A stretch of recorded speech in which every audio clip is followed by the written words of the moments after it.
There once was a man named Theodore Kaluza, and Kaluza was an amazing man.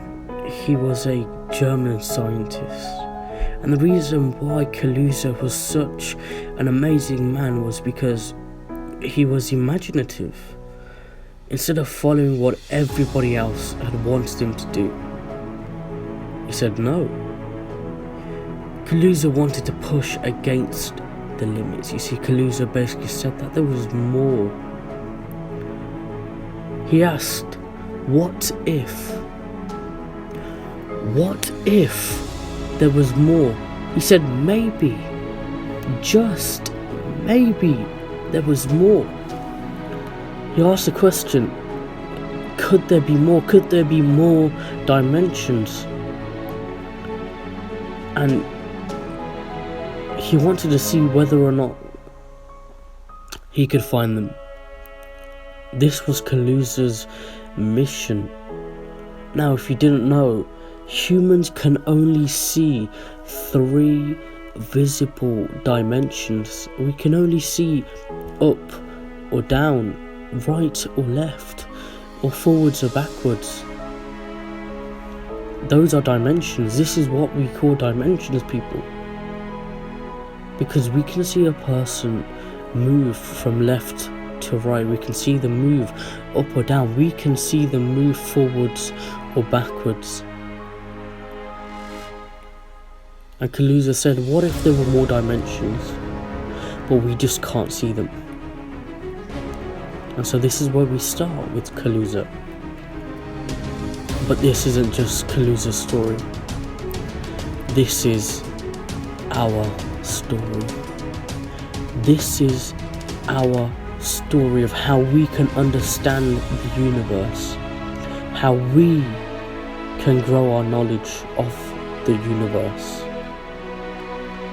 This is how we can make huge advancements in science, but we can only do this together. So, are you coming along?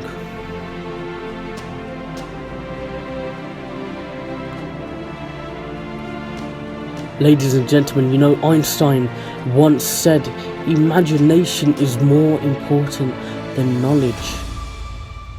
Einstein was one of the most important and incredible and intelligent men in the world. He was one of the most incredible and intelligent person of our time and of his time. He was so advanced. And speaking of Einstein, Kaluza used Einstein's ideas. You see, Einstein was taking on the challenge of understanding gravity. You see, people at the time thought gravity was already understood, but it wasn't. Newton had only described gravity's effects. And Einstein said, I want to know why. I want to know why the sun, 93 million miles away, can influence such a force on the earth throughout empty space. And so Einstein came up with something. Einstein said, when there is matter present,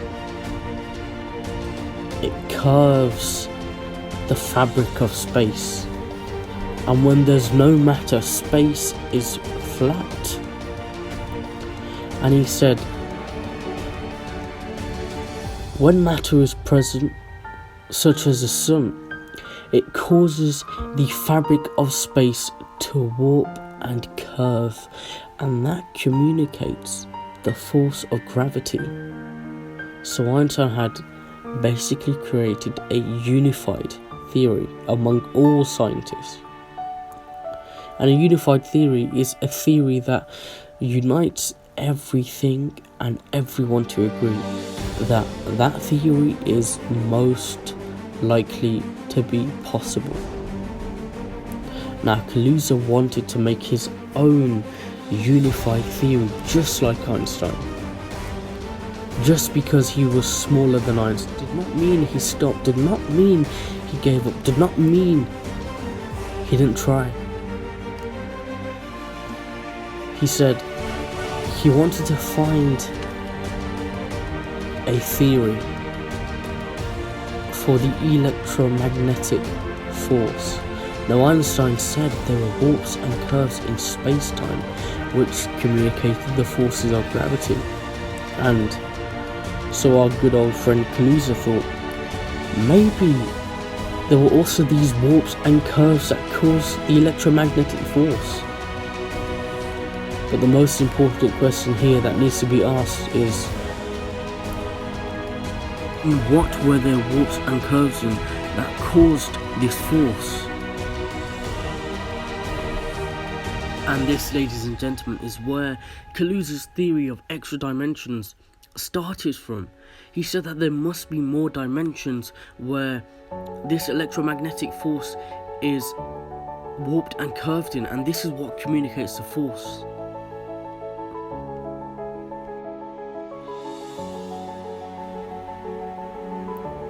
And then Kaluza did it. Kaluza did the maths, and he used the laws and maths of an extra dimension in his calculations. And what he found was that it was true. He found his extra dimension. He found where the electromagnetic force was being communicated in. But he still wanted more.